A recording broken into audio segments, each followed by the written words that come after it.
So, Matt, the Bills, man, they're an interesting team. They went 6-10 last year. They've got the longest playoff drought in the NFL. Man, they're a hard team to figure out because you look at the stats, they outgained their opponents last year, but were outscored by 40 points. The most rushing attempts in the league, the second most rushing yards, 28th in passing yards. Injured quarterbacks, they went through 3 of them last season. Defensively, good against the pass, awful against the run. So they're a hard team for me to figure out because they do have some strengths, but they have some glaring weaknesses. What are their biggest needs heading into this draft? Well, I think one of their biggest needs is offensive tackle. I think they need to get stronger there. You know, they, as you mentioned, they did go through 3 quarterbacks. I don't think it helped that at times some of these quarterbacks were taking pretty big hits and running for their lives occasionally. I definitely think the left tackle spot is something that they're going to want to address. Maybe upgrade the left side. I think a receiver would be nice. Stevie Johnson's there. Will he even be there by the time the season starts? Who knows? There have been talks that maybe he'll be gone, he'll be cut. So he's a guy that's still there. He could use a compliment. Robert Woods has shown that maybe he's something, but proven enough that they don't spend maybe a second-round pick on a receiver. I don't know.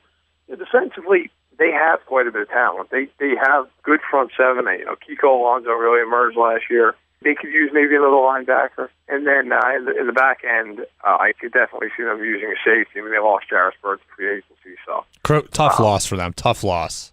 Very tough loss. Jarris Bird's an excellent player, as shown by the contract that he got from New Orleans. So I think there are holes throughout. But the Bills, I have to imagine, will try to address the offense first. The offense needs more help than the defense. The Bills have the number 9 pick, and that's a tough spot to be in because clearly there are a lot of good players available at 9. But by the time we get to 9, the dust is probably going to have settled as far as who the first quarterback was, where Mac, Clowney. So all the debates for the top 5, Watkins will be gone. So it's really going to be kind of, You're choosing not from maybe an elite level talent, but you're choosing just from a group of really good players, and that makes that those picks at 9 through 15 a tough draw to be in. What are the Bills going to do there? Because look, everything you say and everything I'm thinking screams they need a wideout, but I don't know if there's after Watkins is there someone you can risk taking at 9? Yeah, they need a guy in the back end. Is there a good enough DB or safety to get at 9? I don't know. Maybe Eric Ebron's there. What can the Bills do to improve themselves?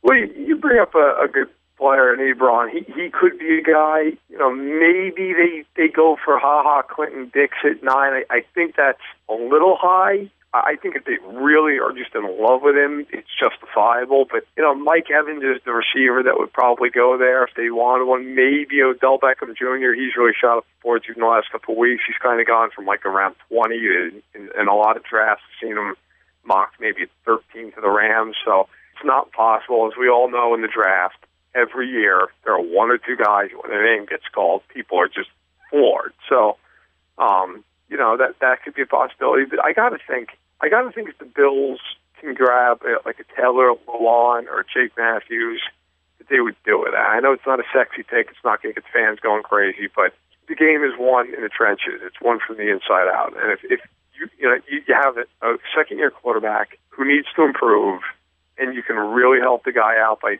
getting the tackle, because the receiver class is so deep. You're going to get a good receiver in the second round with your pick. So I think the move is tackle, unless or Ebron, because the tight end class not as deep as the receiver. So, but I really think the Bills, they have to go tackle if one of the top 3 tackles are available.